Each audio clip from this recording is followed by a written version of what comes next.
Okay, good evening, everybody. There's more room in the front. If you want to get a little bit closer, you're welcome to come up close. I want to thank everybody for being here. It's great to see such a turnout. I know there's a lot of other things going on, graduations and things like that, so it's never a great time, but we're glad that so many people are here today. I want to extend our welcome to a few people. So first of all, if I can just get we have a number of councillors that are here. If I can just get you to stand and be recognized, please. There you go. Thank you very much. So we have several councillors here. We also have, you'll hear from the mayor in a minute, but we also have Chief Thomas is here, right up front.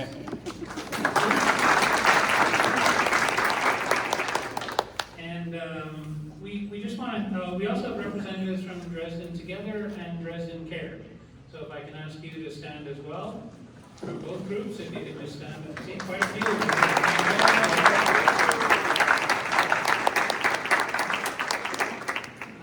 The leadership of all of you and your advocacy and continued efforts have really been instrumental in making sure that the Dresden issue stays visible. I know a lot of time has passed, and just part of the reason why we're here today is we just felt it was important that the community understands that certainly council and through their direction, staff have been continuing to work hard on this. Hopefully you'll get a lot of information from today that will demonstrate that to you. We've got to make sure that this issue continues to remain visible and that meaningful dialogue continues. I want to thank the broader community as well. Your voices, your engagement, your willingness to come together are what drive progress and keep this conversation moving forward. I know at times you're probably wondering, Jesus, it's been dragging on, we don't know what's going on. But we need you to continue to voice your opinions. We need you to continue to put up your signs, do whatever you need to do so that this issue stays at the forefront. So today's gathering is really an opportunity to listen, to learn, and to continue building understanding together. We have a number of speakers here today that you're going to hear from. I'm just quickly going to mention that so you know what the program looks like. You'll be hearing from Dave Taylor, our Deputy CAO. Chief Thomas will also have a few words to say. You'll be hearing from the Mayor in a moment. Edward Soldo, who's our General Manager of Infrastructure and Engineering. He will have a few words to say. Emily Crawford, Director of Legal Services. She'll have probably quite a lot to say because, as you know, there's a legal challenge that is fast approaching. We also have Bruce McAllister here, who's our General Manager of Development Services. I also want to do quickly a land acknowledgement as well. The area now known as Chatham-Kent is the traditional territory of the Three Fires Confederacy, the Odawa, the Potawatomi, and the Ojibwe. We acknowledge the Indigenous peoples who traveled these lands before the written treaties. And we recognize that Chatham-Kent continues to be home to diverse First Nations, Métis, and Inuit peoples. Chatham-Kent is covered by a number of treaties: the Detroit Treaty of 1790, the Sombra Township Treaty of 1796, and the Longwoods Treaty of 1822. As beneficiaries of these treaties, we recognize our responsibilities, including our collective responsibilities to the land and the water. And I don't like just reading Indigenous acknowledgements because I don't think it has a whole bunch to it. What I would just urge all of you to do is, if you have the opportunity, learn more about where we live, learn more about reconciliation, and make a difference. Just standing up here and saying it, I think it's somewhat empty, but if we actually make an effort to learn more and to build our relationships with our communities, that's the way to go. So I appreciate the time that you've given me today. I'm going to ask the Mayor to come on up, and then Mr. Taylor will take over. Thanks everybody for coming out tonight. This is an extremely important issue for Dresden and surrounding areas, and really very important for Chatham-Kent. So from the very beginning of the situation, Council has been unanimously clear. We stand with the residents of Dresden, and we are committed to doing everything within our authority to protect this community. Council has heard the concerns of residents, local businesses, and community leaders, and we have taken a strong and united position. Our message has been consistent. We do not support York1's plans for this site.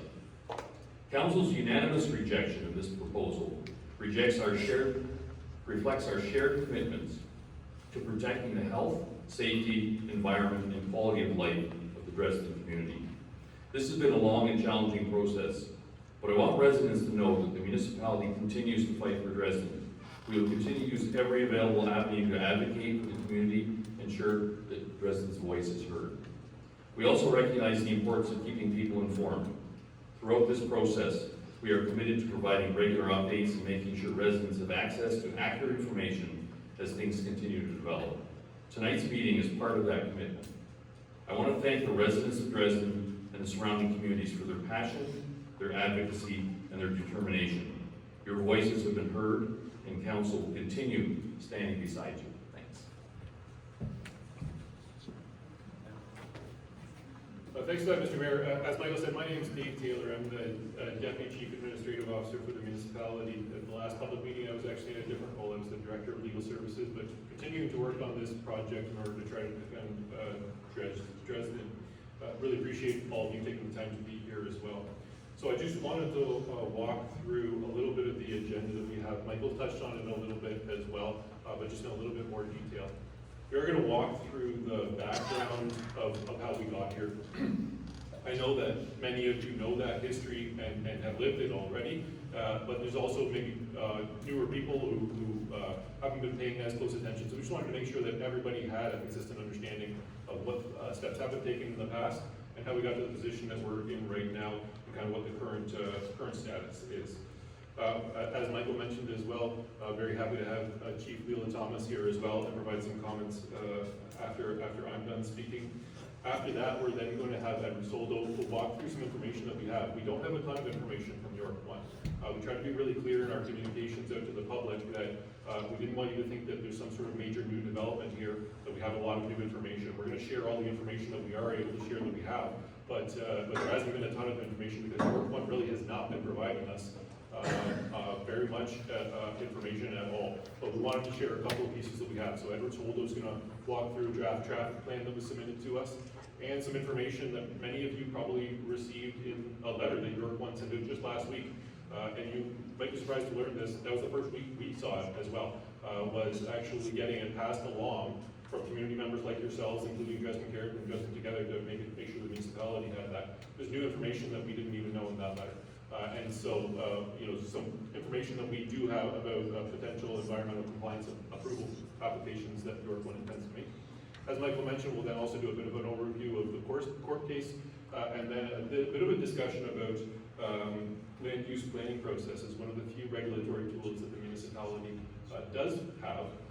And Emily and Bruce will talk through kind of what happens in a potential of court case success, kind of what land use planning approvals might be then in play after that, or land use planning applications.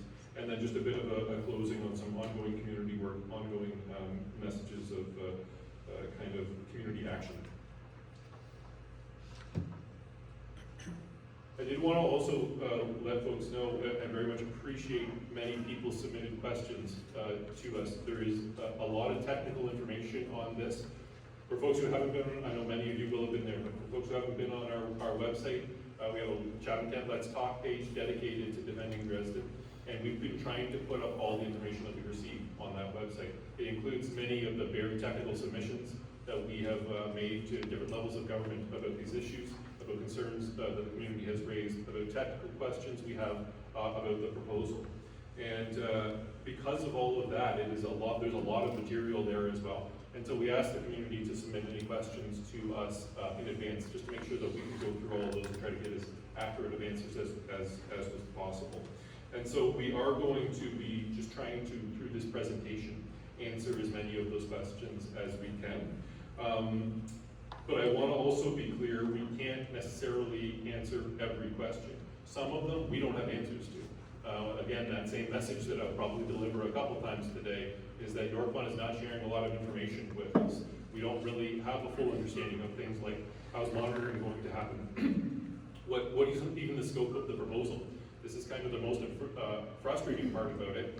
We've asked York1, could you at least just tell the community what you're proposing? Describe the proposal to us. And we have really had them say to us, kind of, you'll see it when we submit it to the province, which I think is a really unfortunate approach to be taking. What we would normally see is developers or folks who want to work in our community, what they would do is engage pretty robustly with the municipality ahead of time. Try to address community concerns if they genuinely want to work with our community. And instead, we're being told, you'll hear about it when we submit things to the province. And so that's one of the reasons we can't answer every question that was submitted. We might just not know the answers. The second reason, though, is that we did have a number of questions come through about legal strategy. What will you do in the event of, what's your legal strategy on these kinds of things? You'll probably hear this from Emily as well. We can't really talk about that in a public forum, right? There's good reasons why legal matters are dealt with in a more confidential manner, because this is a public meeting, York1 might be listening to this, right? So we can't really share too much information there.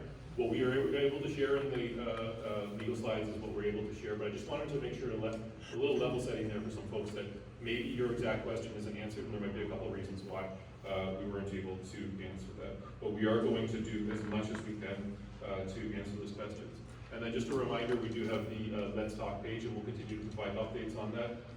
Mr. Soldo will mention this during his presentation, but we've now posted the draft traffic study that York1 has submitted to us, so the community can see that as well. So just from a bit of background, again, many of you lived this, so I'm probably covering material that you already know, but I wanted to make sure that everybody had the same understanding. So we were surprised, the community was surprised when York1 first brought forward these applications to really develop a pretty large landfill. We got experts in landfill development kind of assess the size of this thing. They would say it's medium to large landfill is what they're proposing. They describe it as a regenerative recycling facility. Certainly there is a recycling component to the project as well. They're talking about doing waste diversion and things like that, but there is a significant landfill.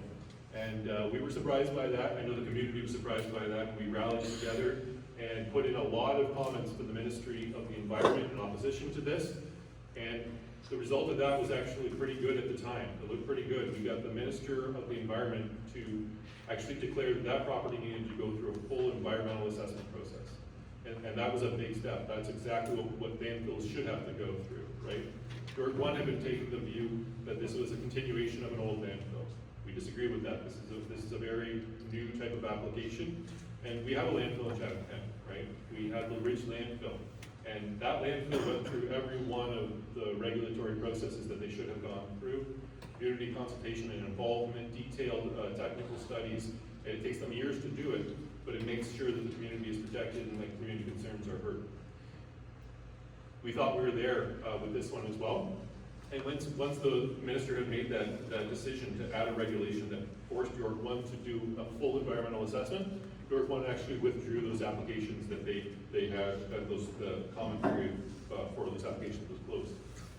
As you all know, subsequent to that, we actually understand that York1 sued the province, but also subsequent to that, shortly after a provincial election, the province passed Bill 5, which had many other components to it as well.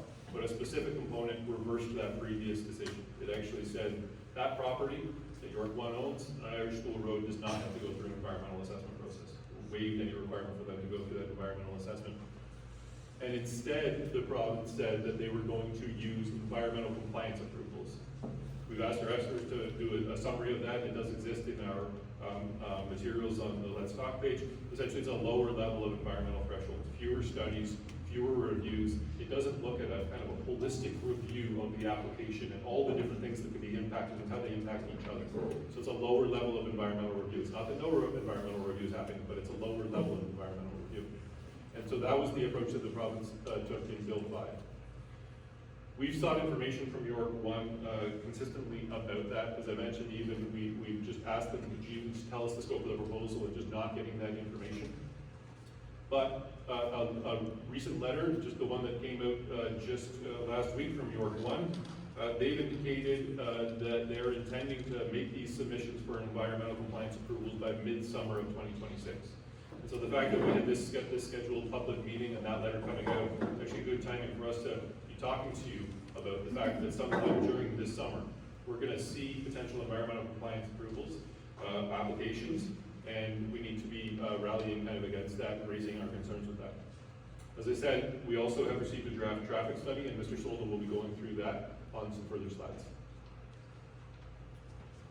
Again, what has your municipality been doing? The mayor mentioned it, but council has been unanimously opposed to this proposal. and has significantly pushed back against that.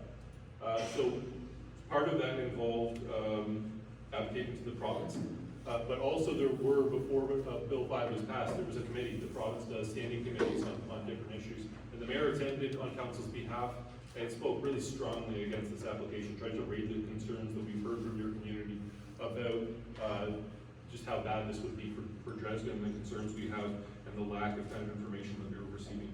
Unfortunately, ultimately, Bill 5 was passed by the province, and as a result, that kind of took down that higher regulatory process of an environmental assessment down to what's the environmental compliance approval process. We also have submitted detailed arguments to the federal government, and kudos to the Dresden Care Group for submitting these as well, to making a request to the federal government under what's called the Impact Assessment Act for the federal government to review this project. Most landfill processes are really dealt with at the provincial level. That's kind of the main level of government that would do regulation of landfills. But the federal government also does have some rules there. Federal government has rules about protecting indigenous treaty rights. And also there is a rule within the environmental space. So those are the kind of two areas of jurisdiction within the federal government that we were asking this agency, the Impact Assessment Agency, to review. And Dresden Care submitted that, and we supported that, and we brought a number of experts and made a number of submissions and had back and forth engagement with their staff. And all of that is on our Let's Talk page to try to get the federal government to take a look at this and say, look, this is impacting federal obligations as well. Unfortunately, that was rejected by the director. So the director makes a decision, it's a discretionary decision about whether to choose to do this study or not, and the director decided not to. As I mentioned already, we've retained experts in the legal and environmental and traffic areas to defend Dresden, and just a few months ago, we were back before council saying the costs are increasing, we have this new legal fight that we have to deal with, and we look for council's additional approvals for higher financial support, and council unanimously supported that as well. And so one of the questions that we did receive was about, what's the cost today? I can tell you it's about $125,000 or so we've said, but also council has been very clear, spend the money that you need to spend in order to defend Dresden. Another one of the questions that was received was about this Federal Impact Assessment Act process, and whether the fact that there might be a new application from York1 would reopen that. That's something we'll continue to review, whether there's other avenues for us to pursue. But as of right now, that's the decision that we have, that the director has said the federal government will not be reviewing this proposal. We've also, as I said, sought information from the ministry and from York1, and really had limited information to date. We're trying to share whatever we have with you. And Bruce will speak about this a little bit more, but we have continued to monitor the site as well to ensure that we have knowledge about whether or not York1 might be actually reaching their current zoning authorizations for that site. They're making an argument of something called legal non-conforming use that Emily will talk about, but we've been checking on the site regularly and making sure to monitor that site. But we appreciate that folks have been providing information to us about anything that they see on the site as well. So what do we know so far? We're going to go into each of these areas a little bit more detail. Limited information. You've heard that phrase from me a lot tonight. But limited information we have, but we did just see that letter. And so one of the things that we're going to do is there was new pieces in that letter that were new to us and that we hadn't known. So for example, they indicate that there's been technical reviews by the Ministry of the Environment and Climate Change on groundwater and stormwater. We'll absolutely be going to the ministry now and saying, we want to see that information, we want you to give us copies of that, and doing further engagement with the ministry on that. They also have indicated a domestic well survey. We're going to be going to the ministry and asking about the scope of what that looks like. Is it actually going to cover enough properties? Is it wide enough? And if not, one of the pieces that we did get a number of questions about is, what other type of baseline testing could we be doing on water, on both aquifer for well water and also Wally's Creek? And that's going to be part of the ongoing communication we have with the ministry about, because we haven't seen those applications, because we don't know the studies that they have actually submitted, we don't know if the ministry's actually covered some of this, but we'll continue to push on that issue and really consider going back to council that if what we see from the ministry isn't what we think is maybe sufficient enough to be doing a review, should we be doing our own work there as well? But hopefully the ministry has required these kinds of things. Again, I want to be clear that that environmental compliance approval process, the process that we're in now, it's not like it's no review, right? It does have a high level of technical review as well, from the ministry's perspective, it's just not that level that we would love to see, that more broad review. So hopefully these things are dealt with by the ministry, but we'll be following up in order to get a better understanding of that through advocacy, because we now have this information from York1. So as I mentioned as well, Edward will be walking through today, Mr. Soldo, on the traffic study. And a big piece we wanted to flag to the community is that normally the way that environmental compliance approvals work is that it should get posted on something called the ERO, the Environmental Registry for Ontario. And that's the previous process through which many community members made submissions to the province in opposition to previous applications from York1. We say may because we're not actually clear what process we're in right now. When the province exempted that property from the environmental assessment process, they said they were going to use this environmental compliance process, but we don't know exactly the scope of what that looks like. We believe it should end up on the environmental registry, the ERO, and then that will give opportunities both for municipalities experts to make submissions about our concerns and also for public members to make submissions as well. And so that will be a big step that we think is happening sometime in the summer, based on the information of this from York1. The long-term intended use, the best information we have, and again, we don't have great information, but the best information we have is that largely the proposal that they submitted before looks to be largely what they're talking about now. They're calling it a regenerative recycling facility, but it seems to also have a landfilling component. In the letter, they even make references to moving things from one portion of a landfill, an older landfill portion, to somewhere else. And some of their other commentary as well, and some of the documents that we've seen do seem to suggest that a landfill is a component of this. So again, we can't be 100% sure. The scope isn't clear, but it does look like they're largely proposing to move forward with something quite similar to what we saw many years ago, or a couple years ago. This document is hard to read, so I wouldn't expect you to be able to read this because it's a map that came from our traffic study. We only, as I said, have limited pieces of information, but this is a site plan that was included in the traffic study. And you won't be able to see it, but on the south portion, it's talking about an area for soil remediation. On the west portion, it's talking about wood recycling. And then there's that big red square in the middle. And that big red rectangular square, it looks like landfill component. And so it does still seem, at least for these kinds of trickles of information we're getting, that they are still proposing to put a landfill in this location. And as I said, some of the language even in their letter does suggest that as well. So that's kind of the bit of a background in what we know now. As I said, we're going to continue to work into a few more of those areas in more detail. But before we move on to further staff, I'd like to invite Chief Thomas up to offer some comments. Chief.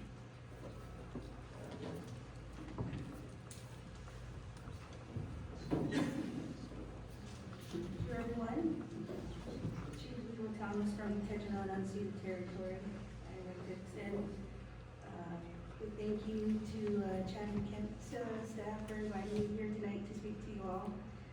And really want to say thank you for all the work that Chatham-Kent municipality, the mayor and the councilors and the staff for all the work they're doing and the commitment to stop this landfill or their recycling facility. We still don't know ourselves what they're doing, as well as Dresden Care, who have helped us this past year and a half to help us lobby to the governments and different agencies regarding this.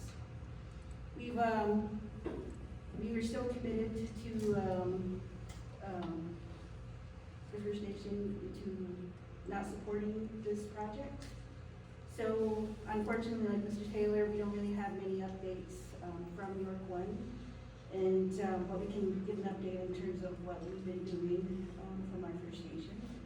So we spent quite a bit of time and effort to contacting every MPP out there. Unfortunately, not very much response from them.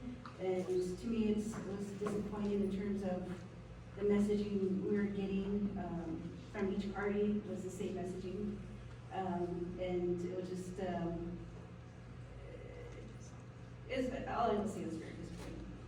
And we've been doing everything we thought we could in terms of reaching out to the province and the federal government in terms of their lack of consultation for First Nations and the impacts to our community and our way of life and water and land, and not only for us but for Dresden and community members around this area.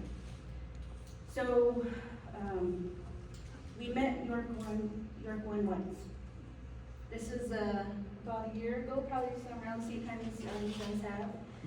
And the message they gave to us is like, we don't have to consult with First Nations because the government said we didn't have to, because they were buying property that had existing permits. You can tell how upset we were with that, so the meeting didn't turn out very well. They said that they were told they only have to consult if they're going to expand the property. And that was the last time we heard from them. And so we felt like we hit kind of a brick road in terms of what we could do. Obviously the province and the federal government were supporting them with this Bill 5 and Bill C5. And they still haven't told First Nations how they're going to consult with them with major projects coming through either from the province or from the federal government. So we decided to join a class action lawsuit with Woodward and company, and with, at the time there was 12 other First Nations, so I can't remember if more had joined. So we've submitted all of our information and affidavits from the chiefs, and we're waiting on Canada and Ontario to deliver their evidence. I think they have until July 30th, and we're hoping that our hearing will be taking place in early 2027. So that's where we're at right now. It's just legal action at this point. We did get a letter from the MUCP regarding York1's application to expand, and they do have to consult now. And we did send our concerns regarding that to both York1 and to the government, and we haven't heard back yet. So that's where we're at right now. But I just wanted to reaffirm our commitment to stopping this and doing what we can. The council has your support, and as well as mine, and we'll continue to do what we can.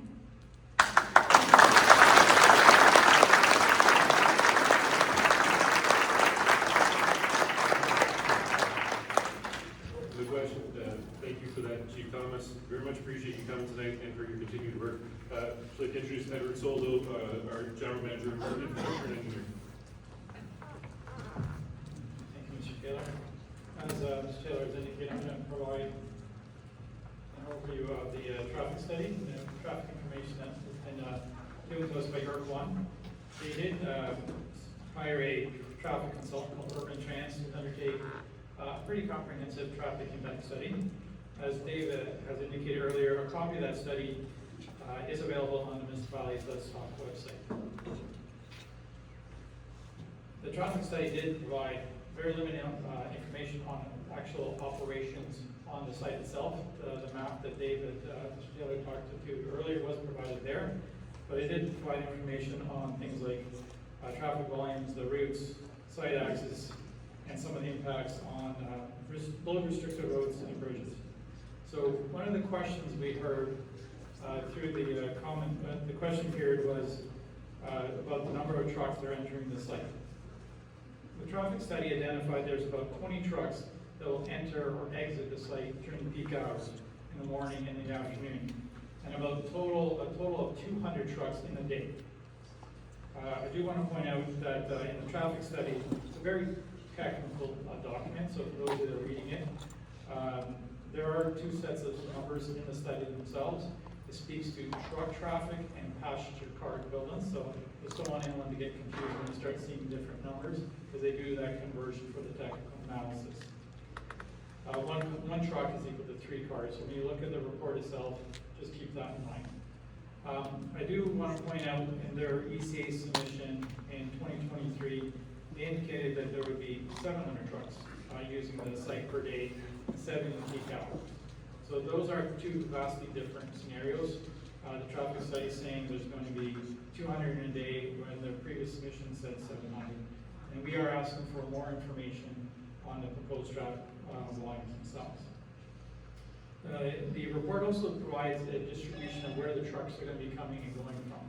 So about 10% of the trucks are going to come and go to the north, 30% are going to go to the west, and 60% are going to go to east of the site itself. There is much more detailed documentation in the report on where they're going to be going, and you can take a look at that. The study provided analysis also about what improvements would be required at the site entrance, and the recommendations from their report said there would not be a requirement for either a left turn lane coming from the north or a right turn lane coming from the south. Another of the questions that was submitted tonight really was about the impact of trucks on downtown Dresden and schools in the area itself. The traffic study did identify a number of proposed haul routes, and it has maps in it where they propose to have the trucks, which roads they have them propose to utilize. And we'll go over that. So in the study itself, you will see a number of maps like this. Trucks coming from the north would leave the site and utilize Irish School Road, Old County Road 21, and they would head north through Oil City to the 402 and connect with the highway there, and then either go to London or something else.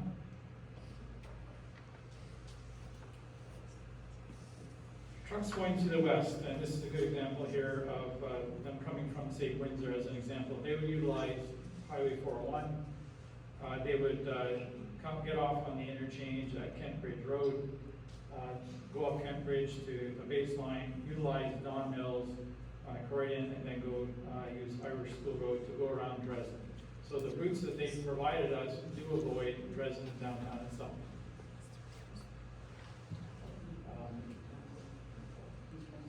Trucks coming from Chatham here would utilize Longwoods Road, turn out Kent Bridge, and follow a similar pattern, going using baseline Don Mills and Croydon to get Irish School Road.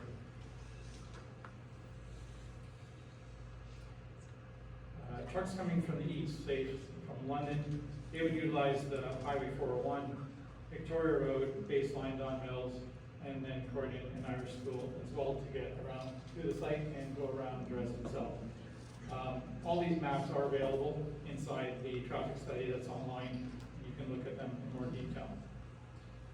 These routes do go through some established areas though. While they may be avoiding Dresden, they do go through places like Kent Bridge and Thamesville itself, right through downtown Thamesville.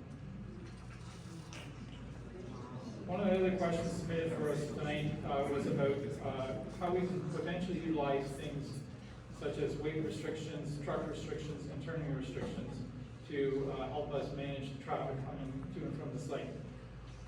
The municipality does have those tools available to us to help us protect the function of the roads, improve safety, and to help mitigate structural impacts to our roads, bridges, and our culverts.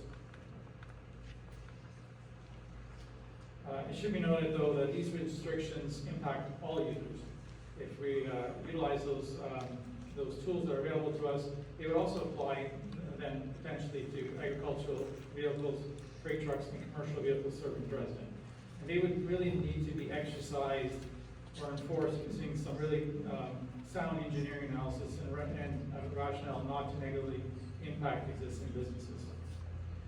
We did inquire regarding where the trucks would go during the spring load limit restriction from March 1st to April 30th, because some of the routes that I showed to you earlier do have that restriction on them. And I don't have the maps here tonight, but inside the report, they provided some alternative routes that they would utilize. I would say that the municipality has some concerns about the viability of those routes, as they are quite circular in getting to the site itself and would they actually use them. So in summary, the report itself is available for you to review on site. They did identify the municipal. We also have had this report under review by our own consultant that we've hired, and we'll be meeting with York1 in the future to discuss our comments on the proposed traffic study that they've submitted. With that, I'm going to hand it over to Ms. Crawford. Could I interrupt with one we'll take questions afterwards, okay? Like, we'll have a one-on-one conversation.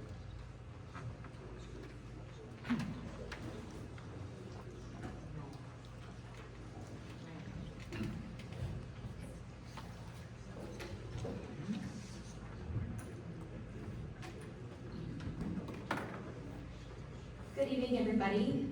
As Mr. Taylor said, my name is Emily Crawford. I'm a lawyer for the municipality and the Director of Legal Services. So I'm here tonight to talk to you about the lawsuit that is ongoing with York1. So a little bit of background. Mr. McAllister is going to speak to all things planning related and zoning related in a minute, and so I'll do my best to explain it from my perspective because it's really important in understanding the ongoing lawsuit. So in municipalities across the province of Ontario, there's something called a zoning bylaw. And the purpose of a zoning bylaw is to allow local governments to regulate how landowners use their land. So, for example, if you live in a residential property, you would find that your property is zoned to allow you to live there. If you had a tool and die shop on your property, it would have to be zoned to allow that use. And it's fairly common sense. The reason why we have these zoning bylaws is to make sure that there's, to some degree, and to the extent we can, sort of reasonableness across how we use properties. So we try to mitigate or reduce negative impacts from one use to the next. So if you have a school, you might think twice before putting in a really intense industrial use right next to it because we have children playing outside, for example.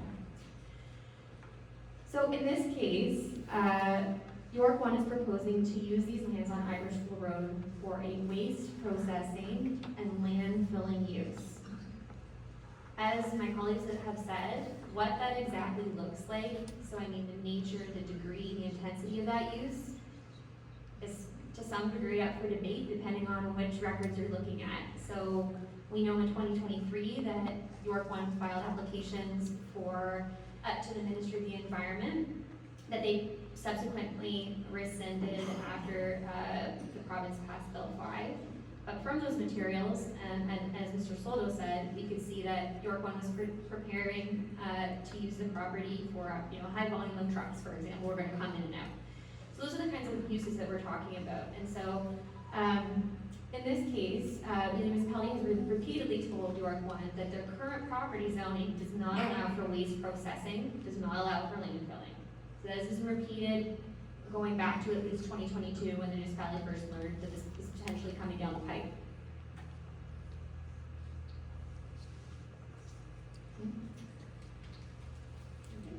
There we go.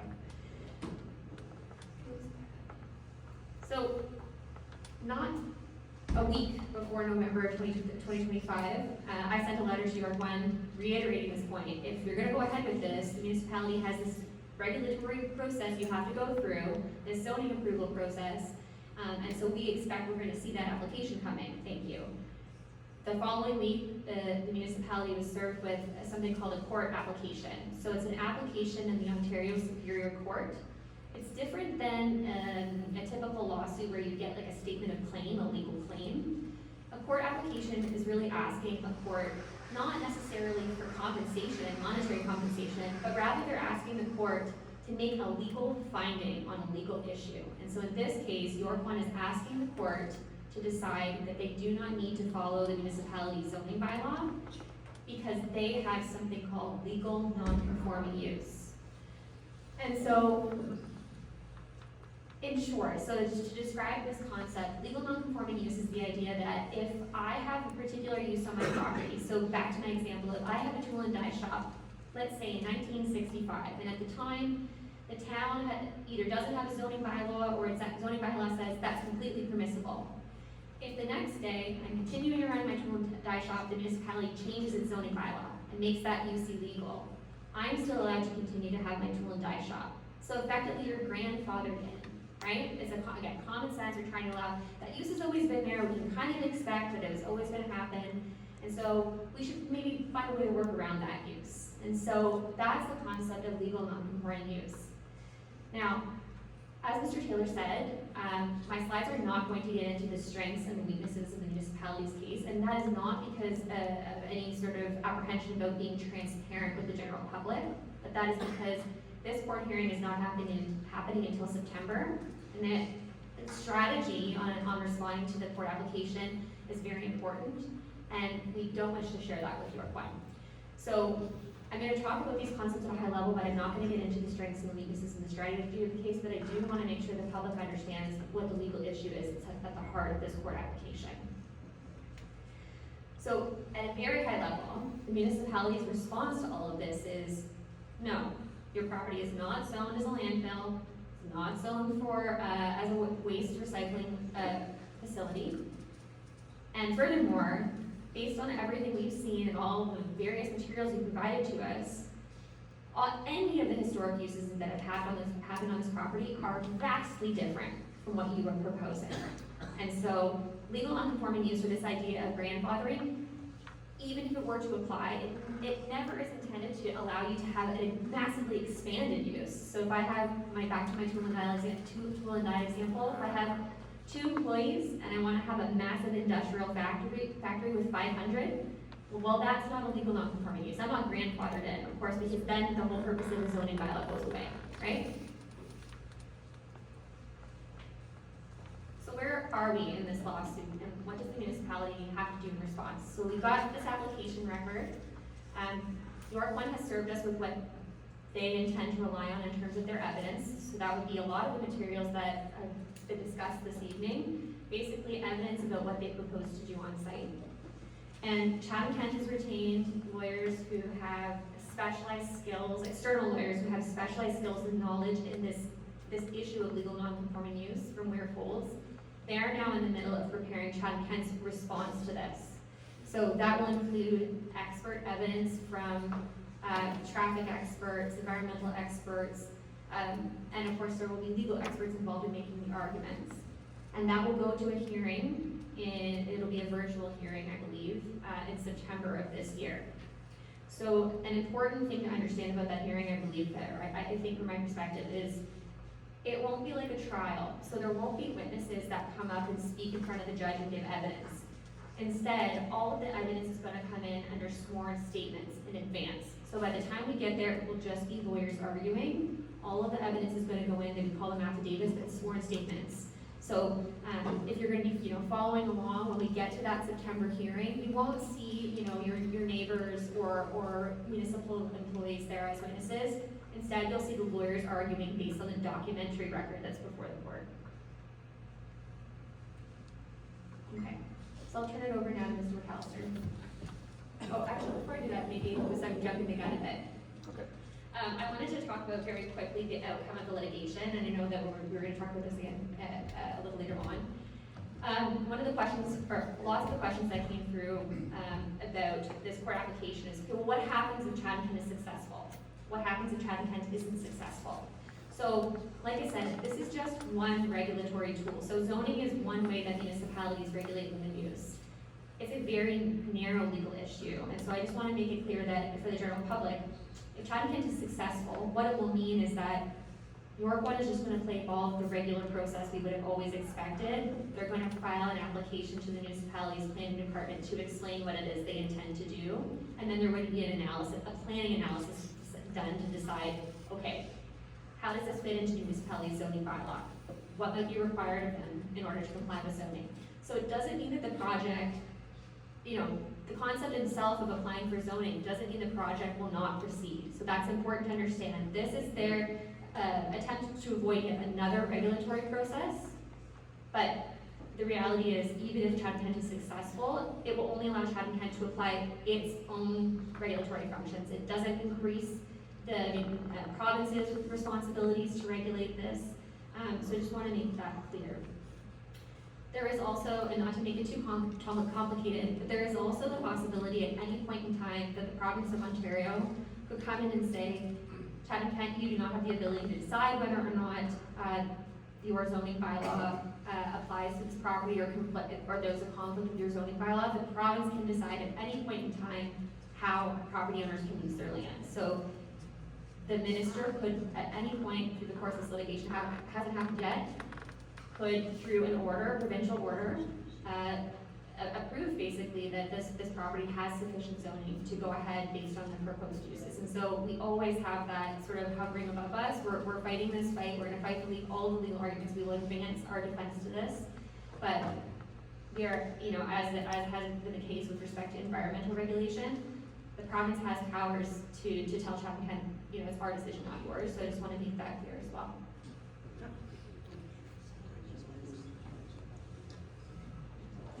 So, Mr. Taylor was just flagging for me that some of you may be wondering how long is this all going to take, this particular court application.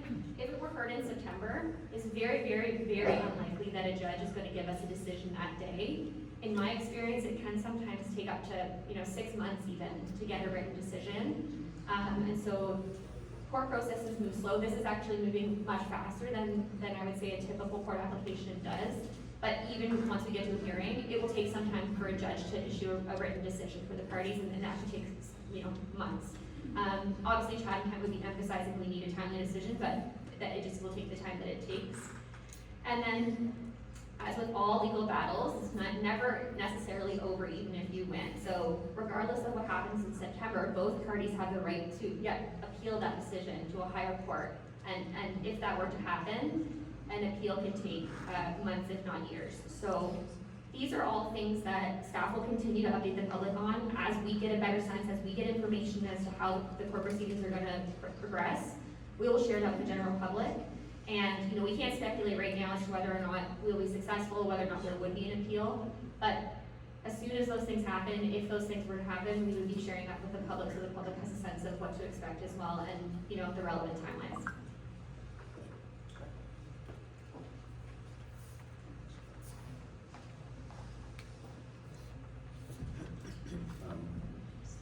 Good evening, everyone. Bruce McAllister, General Manager of Development Services. I've been here a couple times before. I see a lot of familiar faces. So I'm going to start with the slide that I think I've gone over a couple times in the past, but we'll hit it again just to reinforce what is the current zoning on the site. So, as Emily's just explained, I won't reiterate that. Like land uses on the property are regulated by the Chatham-Kent zoning bylaw. In this case, the property is zoned what we refer to as extractive industrial M2. And it has what we call special zone provisions, which limit the actual uses that are permitted on site. So I'll just highlight again, the current permitted uses of this M2 365 zone are the following: agricultural uses, no structures, asphalt and concrete batching, and obviously the preparing of actual concrete for use, buildings and structures related to above permitted uses, open storage, pits and quarries, processing of extracted materials from the site, and storage of asphalt and concrete for food. So, and these uses were based on past, you probably realize a lot of these uses used to occur on this site, so that's kind of the rationale for why these permitted uses are there. But certainly waste processing, storage, transfer, and landfilling are not permitted uses on the subject property as per the zoning bylaw. And as Emily and Dave have noted, this is something we've reiterated to York1 on several occasions in writing. So I just want to talk a little bit about monitoring the site. Our bylaw enforcement officers are monitoring the site on a regular basis. They last visited the site, I think it was last Friday. Again, they do regular check-ins. Sometimes if we hear something from the community, we'll run out right away and as soon as possible to have a look again. So, and I'm sure several of you have seen our bylaw enforcement officers out there from time to time as well. So, just to assure everybody we are continuing to do that. And I'll be honest, really what we're looking for are signs that we're seeing waste recycling or landfilling operations occurring on site. To date, we have not witnessed that. York1 is allowed to undertake certain activities based on their current zoning. So as I mentioned, we're at a point in time, if we do see waste recycling type operations, I'll talk about that in a minute. I think that's the time we would trigger further bylaw enforcement.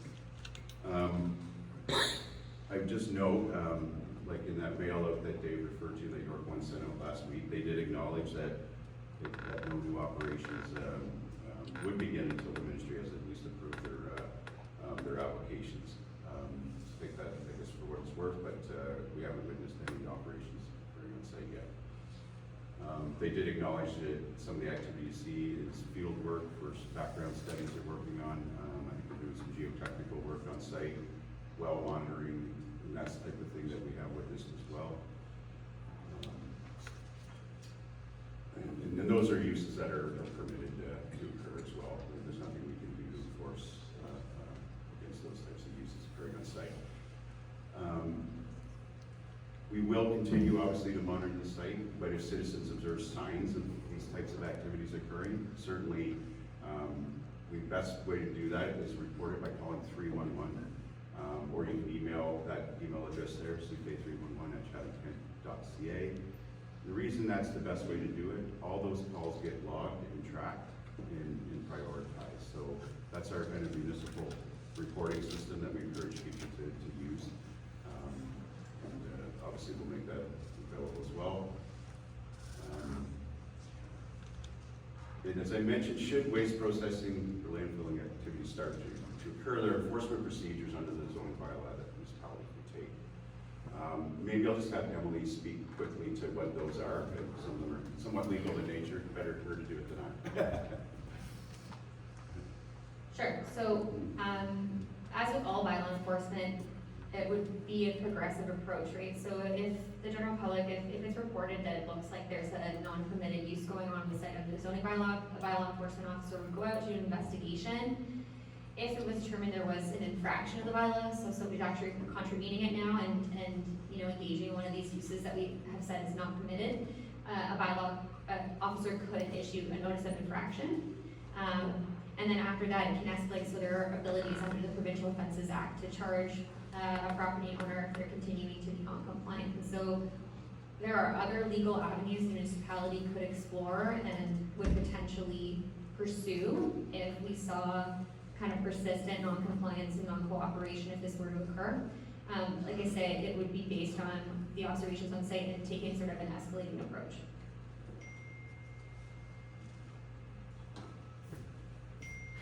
Thanks, Emily. A little maybe tough to see, but I just kind of, a little bit of a flow chart, what we mean about a zoning bylaw amendment process. I'll just kind of walk through the main steps for us so everybody kind of understands how this process unfolds and generally how long it typically takes for a standard type of zoning application. So usually the first step in any zoning application process is what we call a pre-consultation meeting.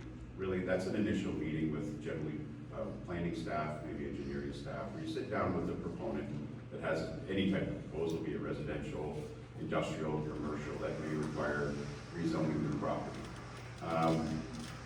So basically, they'll come in with some initial information or potentially a proposed application. Planning staff will then take time to review it. We have a set period of time on how long we have to do that. We may identify there's some additional information or potentially studies. We're generally limited to what we can require. We can go over the top and require all kinds of different types of studies unless they're really warranted to support a zoning application. That step does not yet occur. Believe it or not, through 2 years in this process, like we mentioned earlier, there was an initial reach out, but we haven't formally sat down to understand what the application is, as Dave was mentioned, to identify what it is we would need from York1 to move forward with a planning analysis here. So an application then is usually the next step. A formal application is submitted.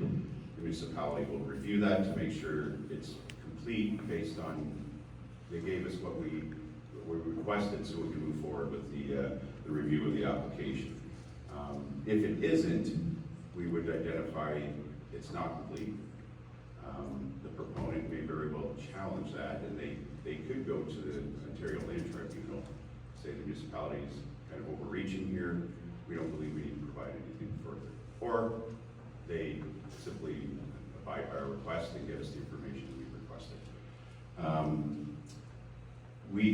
Once that application is considered complete, we have 30 days actually to notify the applicant, sorry, that it is complete. If they don't hear from us, it moves forward. Or if they don't agree, they can. Once it's actually complete, there's a review period that takes place, and that's when the clock starts ticking. The municipality has 90 days then to make a decision on that application. I'll explain what's that actually mean. So generally, planning will do a review, whether it's an external consultant or our planning staff. They will then release what's called a notice of complete application and a public notice meeting. These occur at council. We're obliged to send that notice out a minimum of 20 days before council hears the meeting to all neighbors within 120 meters. The site is posted. I think obviously in this case it'll be a broader circulation just given the uptake, but that's generally the time frame we have.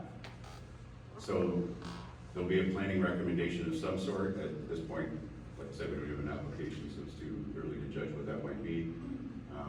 But council hears it. It's what's called the statutory public meeting. People can come and speak to the application if they so choose in front of council, address their concerns.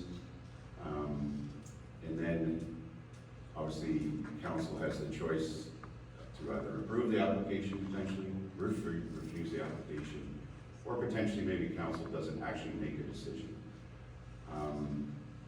In the case of a refusal or a non-decision, like I said, if council does not make a decision within 90 days, and I have a feeling will be held to those dates, the timelines under this case, a lot of times most proponents, if it goes another 30 days or as long as it's getting to council, right? It's not automatically 90 days it's going to, it's really up to the proponent to decide. But we're gonna go on the assumption we have that 90 days to do something, whether it's a refusal decision or a non-decision. In both cases, the proponent, York1 in this case, could decide if it's a refusal to appeal that to the Ontario Land Tribunal, or if council doesn't make a decision within 90 days, they can also appeal what's called a non-decision. So the Ontario Land Tribunal is really it's an arbitrator here, or tribunal that hears land use planning matters. They basically hear the application all over again. They generally don't take council's decision into credence. They hear it based on planning evidence. Expert planners are there, potentially expert engineers, to argue in favor of one side or the other. And their decision is generally final once they make it. That decision can take months. It may take months to get a hearing, and then probably several months before a written order is submitted. Generally, the time frame for a zoning application, generally typically 3 to 6 months, like I mentioned, depending on how long it takes to get the information in. But that doesn't include the appeal procedure I just talked about. And I won't, there's two, I did have some notes here. And Emily did mention there's another potential path that could happen here. We don't know. That's what's referred to as a minister's zoning order. So in the Planning Act, proponents or even the province or the minister itself could make a zoning decision on their own. The proponent could ask the minister to do so. They may want to circumvent this whole process. Doesn't mean the province would necessarily do it. They'd have to consider it. They may say, no, we're not going to support that. You have to go through the local process. Or they could oblige and issue what's called a minister's zoning order. Generally, that's done in applications where they consider it a higher provincial priority. It generally wouldn't deal with your typical zoning amendment at a minister's zoning order. To date, this government has used it more than other past governments, that tool. I just want to let people know that over the course of the past couple of years, mainly on large housing projects in the GTA that they feel are taking too long. Past governments, not so much. We've historically, I think we've only had one zoning order here, and that was actually the casino next door back when it first came to Dresden. It was actually, they put a zoning order in, so just to give you an idea. So that's kind of the typical process. So I think Dave's back up now.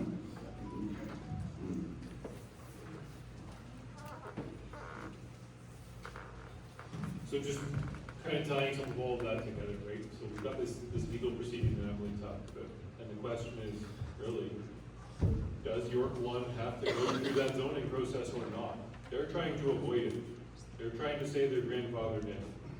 They don't even need to come and talk to the municipality about that application or try to get council approval for this expanded use they want to do, right? And so we wanted to make sure that the citizens had the information that we have and a bit of roadmap of what this looks like in the future, right? So we're continuing to advocate with the province about these concerns. We are fighting a court case to try to make sure that they can't just say it's grandfathered in, and they have to actually submit those applications that Bruce was talking about to try to justify that it actually is good land use planning, and that council should approve it.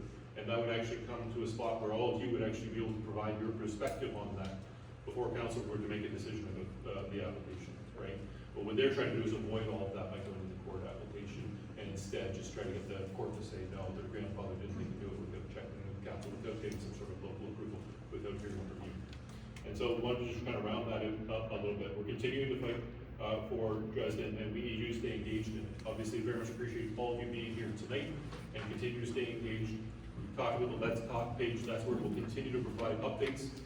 As soon as we hear anything about, as I said, we just learned last week that York1 now says it's midsummer. They're proposing to make these environmental compliance approval applications. As soon as we hear anything, we're going to be getting it out to all of you to encourage you to make commentary. Obviously, Councillor McGrail, Councillor Duben, your ward councillors have been great about keeping us up to date, advocating on your behalf as well. But all of council, the mayor, and our whole administration, wants to make sure that Dresden's voice is heard. We'll continue to retain experts and work to make sure that those concerns are raised. So if there is an opportunity, get your commentary through the environmental registry as well. As I said, we'll continue to seek information as well. They've talked about some studies here that they've done. We're going to be asking the ministry, give us time to make sure that we can get peer reviews on that. Can we have enough time that we can have somebody look at those studies, because we haven't even seen them yet. That'll be one of the things we're asking for. And as Bruce mentioned as well, call 311 if you see any activities on the site that helps us track anything that is going on. Folks have been good about passing along information to us as well. So I know that there's a couple of new bits of information for you. I know that this wasn't probably all the information you want, because again, we got limited information. But as Michael mentioned at the beginning, and as council has directed us, we want to continue to engage in the community, continue to be here when we can. We had hoped that the next time we had a public meeting with you, we were going to have a lot more information that we could share with you, at least visibility on what's there, and we're just not at that spot, but we still wanted to meet with you and have that conversation. And so what we're going to do is, we're going to stay behind here from a staff perspective. You've kind of heard of each of our technical areas of expertise, and so if you have individual questions you want to ask, questions kind of for one-on-one discussions, we'll stay here for one-on-one discussions, and we'll continue to also provide, as I said, updates to the community about this matter, and continue to figure out ways for us to get any information